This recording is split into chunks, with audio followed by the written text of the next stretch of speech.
শেখ হাসিনা যেভাবে কথা বলতো, যে আচরণ করত, যে বক্তব্য দিত, যেভাবে ইসলামপন্থী শক্তিকে আঘাত করত, বিএনপি ঠিক একই ভাষায় ইসলামপন্থীদেরকে আঘাত করছে, একই ভাষায় বক্তব্য দিচ্ছে। শেখ হাসিনা যেমন বলতো বাংলাদেশে মৌলবাদীদের উত্থান সহ্য করা যাবে না, বিএনপির যারা প্রধান তারা বলছেন বাংলাদেশে মৌলবাদীদের অভয়ারণ্য হতে দেওয়া যাবে। আমরা নতুন দুর্নীতিবাজদেরকে, নতুন ফেসিবাদী শক্তিকে আমরা ক্ষমতায় আনতে চাই না।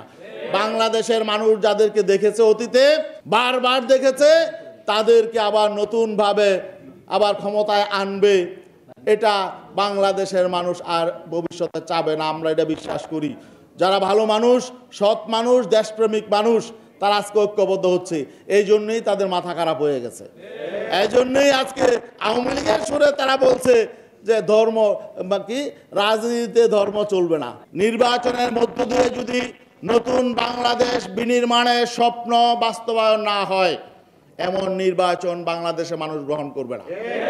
শেখ হাসিনা যেভাবে কথা বলতো, যে আচরণ করত, যে বক্তব্য দিত, যেভাবে ইসলামপন্থী শক্তিকে আঘাত করত, বিএনপি ঠিক একই ভাষায় ইসলামপন্থীদেরকে আঘাত করছে, একই ভাষায় বক্তব্য দিচ্ছে। শেখ হাসিনা যেমন বলতো বাংলাদেশে মৌলবাদীদের উত্থান সহ্য করা যাবে না, বিএনপির যারা প্রধান তারা বলছেন বাংলাদেশে মৌলবাদীদের অভয়ারণ্য হতে দেওয়া যাবে না।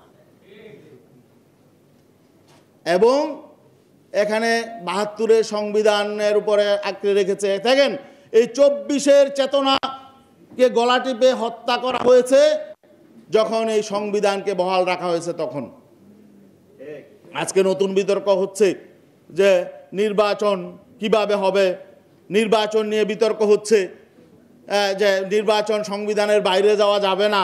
তাহলে বর্তমান সরকার কোন পদ্ধতিতে আছে?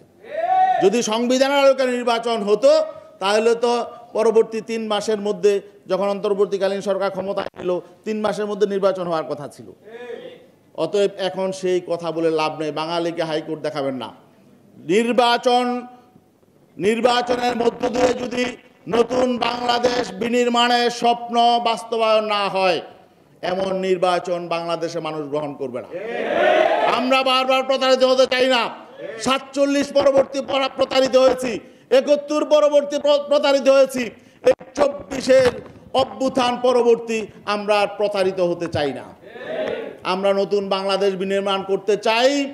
আমরা সে আবার ৭২-এর সংবিধানে অতীত ৫৩ বছর যেভাবে জিজ্ঞাসার রাজনীতি, প্রতিহিংসার রাজনীতি চলেছে, এই রাজনীতি আমরা ফিরে যেতে চাই না। আমরা নতুন দুর্নীতিবাজদেরকে, নতুন ফেসিবাদী শক্তিকে আমরা ক্ষমতায় আনতে চাই না।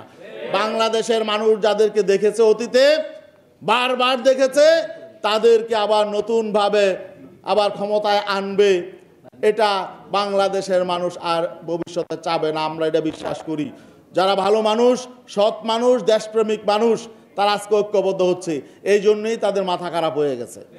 এই জন্যই আজকে আওয়ামী লীগের সুরে তারা বলছে যে ধর্ম বা কি, রাজনীতিতে ধর্ম চলবে না, রাজনীতিতে ধর্ম চলবে না। আমরা তো মানে ধর্ম নিয়ে রাজনীতি করি না, বরং আমরা কথায় কাজে সব জায়গায় আমরা যেটা বিশ্বাস করি সেটা আমরা চর্চা করি। আমরা বাংলাদেশকে ইসলামের সুমহান আদর্শের আলোকে, যেহেতু বাংলাদেশের মানুষ অতীতে বৈষম্যের শিকার হয়েছে, জুলুম নির্যাতনের শিকার হয়েছে, এ থেকে উদ্ধারের জন্য আমরা মনে করছি একমাত্র ইসলামের সুমহান আদর্শের আলোকে যদি আগামী দিনে রাষ্ট্র পরিচালিত হয়, সকলে এখানে নিরাপদ থাকবে, সকলের অধিকার প্রতিষ্ঠা হবে, বৈষম্য মুক্ত হবে, জাতি ধর্ম সকলে তাদের অধিকার ফিরে পাবে এবং ২৪-এর চেতনা বাস্তবায়িত হবে।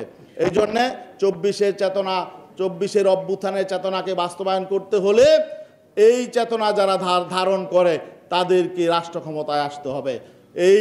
এই বিষয়টা আজকে ইসলামী আন্দোলন বাংলাদেশ রিয়ালাইজ করেই আজকে আমরা সকল ইসলামপন্থী দেশপ্রেমিক শক্তিকে ঐক্যবদ্ধভাবে আগামী নির্বাচন আনার জন্য আমরা চেষ্টা করছি। আসসালামু আলাইকুম।